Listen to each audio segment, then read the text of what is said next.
কারণ উনি খাড়ার উপরে এরকম মিথ্যা কথা বলবে এটা আসলে আমি ভাবতেও পারতেছি না। আমি কিভাবে ছেলেদের সামনে আসলে মুখ দেখাবো? আমি তো জানি আমার ২টা প্লেয়ার কোমাতে চলে গেছিল, ৫ দিন ধরে কোথায় বলে হারায় গেছিল। বিশ্বকাপে না যাওয়ার সিদ্ধান্ত নিয়ে নতুন করে বিতর্কের জন্ম দিয়েছেন সাবেক ক্রীড়া উপদেষ্টা আসিফ নজরুল। তার দেওয়া মন্তব্যে তীব্র ক্ষোভ প্রকাশ করেছেন জাতীয় দলের সিনিয়র সহকারী কোচ মোহাম্মদ সালাউদ্দিন। কোচের দাবি, বিশ্বকাপে না যাওয়ার সিদ্ধান্ত নিয়ে উপদেষ্টা যে বক্তব্য দিয়েছেন তা পুরোপুরি অসত্য। গত ১১ ফেব্রুয়ারি গণমাধ্যমের সঙ্গে আলাপকালে তৎকালীন ক্রীড়া উপদেষ্টা বলেছিলেন, বিশ্বকাপে না খেলাই আফসোস, প্রশ্নই আসে না। বাংলাদেশের ক্রিকেট আমাদের কি সিদ্ধান্ত নিয়েছে বাংলাদেশের ক্রিকেট খেলোয়াড়রা, ক্রিকেট বোর্ড। তারা নিজেরা স্যাক্রিফাইস করে দেশের ক্রিকেটের নিরাপত্তার জন্য, ক্রিকেটারদের নিরাপত্তার জন্য, দেশের মানুষের নিরাপত্তার জন্য বাংলাদেশের মর্যাদার প্রশ্নে যে ভূমিকা রেখেছে, আমার মনে হয় যে অনুকরণীয় দৃষ্টান্ত রেখেছে।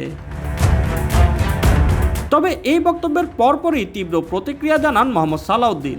তিনি সরাসরি অভিযোগ করেন বিষয়টি ভিন্নভাবে উপস্থাপন করা হয়েছে। কারণ উনি খাড়ার উপরে এরকম মিথ্যা কথা বলবে এটা আসলে আমি ভাবতেও পারতেছি না। আমি কিভাবে ছেলেদের সামনে আসলে মুখ দেখাবো? উনি একেবারে এমন মিথ্যা কথা বলছে, আমার বিশেষ করে আমি তো নিজেও টিচার মানুষ, টিচাররা তো একটু মিথ্যা কথা একটু কম বলে। কারণ উনি খাড়ার উপরে এরকম মিথ্যা কথা বলবে এটা আসলে আমি ভাবতেও পারতেছি না। আমি কিভাবে ছেলেদের সামনে আসলে মুখ দেখাবো? উনি এইভাবে ইউটার্ন নিবে। উনি একটা শিক্ষক মানুষ, ঢাকা ইউনিভার্সিটির শিক্ষক উনি, একটা আমার দেশের সর্বোচ্চ বিদ্যাপীঠের একজন মানুষ।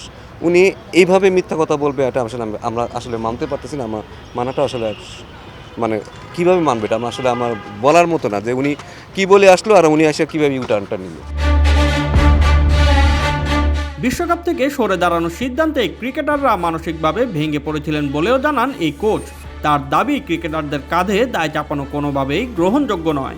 একটা ছেলে যখন বিশ্বকাপ খেলবে, সে তার ড্রিম, তার এই যে ২৭ বছরের ড্রিম সে এখানে নিয়ে আসছে। ড্রিমটা আপনি ১ সেকেন্ডে আপনি নষ্ট করে দেবেন। ঠিক আছে, দেশের সিদ্ধান্ত যদি দেশের কারণে হয়ে থাকে সেটা তারা স্যাক্রিফাইস করবে। বাট যদি বলেন ক্ষতির কথা বলেন, শুধু পার্সোনাল ক্ষতির কথা আমি বলবো না। পার্সোনাল ক্ষতি, একটা ছেলে মানুষের ড্রিম, আমি স্বপ্নটা শেষ করে দিচ্ছি।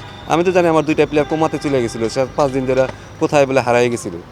তারে যে আমরা ওই যে টুর্নামেন্টে মাঠে ফিরে আনতে পারছি, ওইটাই বেশি। আমার মনে হয় এটাই সবচেয়ে বড় সাকসেস কোচিংয়ে আমার জীবনে।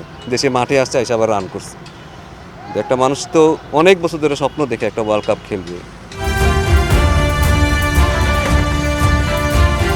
বিশ্বকাপ ইস্যুতে এমন পাল্টাপাল্টি বক্তব্যে নতুন করে আলোচনায় দেশের ক্রিকেট অঙ্গন। সিদ্ধান্ত গ্রহণের প্রক্রিয়া ও দায়-দায়িত্ব নিয়ে প্রশ্ন উঠছে বিভিন্ন মহলে।